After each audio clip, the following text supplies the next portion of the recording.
प्रेम से बोलिए राधे राधे।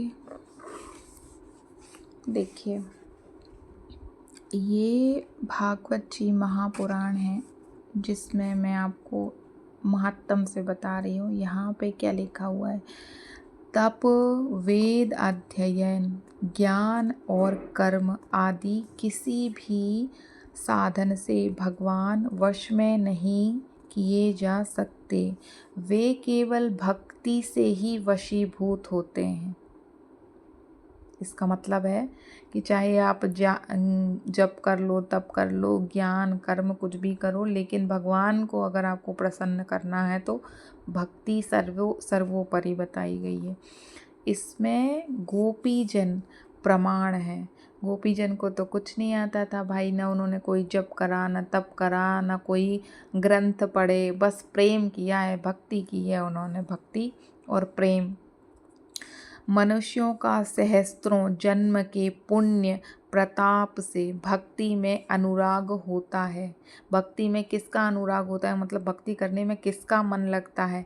ऐसे मनुष्य का मन लगता है जिसने सहस्त्रों जन्म के पुण्य इकट्ठे किए हों, तब भक्ति महारानी हम पे प्रसन्न होती हैं और भक्ति में हमारा मन लगता है। कलयुग में केवल भक्ति ही सार है। कलयुग में भक्ति से ही बेड़ा पार लग जाना है। ऐसा भक्ति से तो साक्षात श्री कृष्ण चंद्र सामने उपस्थित हो जाते हैं। भक्ति से ही बड़े बड़े संतों को भगवान ने दर्शन दिए हैं ना, वही बोला गया है कि भगवान उपस्थित हो जाते हैं। अगले 21वें श्लोक में देखिए, यहाँ पे संस्कृत के श्लोक होते हैं, यहाँ पे अर्थ होते हैं। मैं आपको हिंदी में ही बता रही हूँ। यहाँ पे देखिए 21वें श्लोक का अर्थ है कि बस व्रत, तीर्थ, योग, यज्ञ और ज्ञान चर्चा आदि बहुत से साधनों की कोई आवश्यकता नहीं है।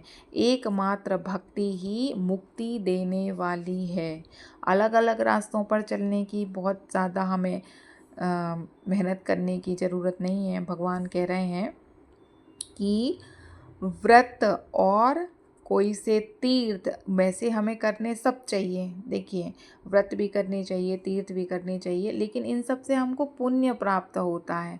जो भी ये चीज़ हम करते हैं, यज्ञ करते हैं या ज्ञान की चर्चा करते हैं, तो इन सब से हमें पुण्य प्राप्त होता है। और उन पुण्यों के जब इकट्ठे हो जाते हैं ना, बहुत सारे पुण्य हमारे, तो उन पुण्यों के इकट्ठे होने पर हमें भक्ति प्राप्त होती है, जिससे भगवान में हमारा मन लगता है। और भक्ति से ही क्या होता है? एकमात्र भक्ति ही क्या है? मुक्ति देने वाली है। तो प्रेम से बोलिए जय श्री राधे।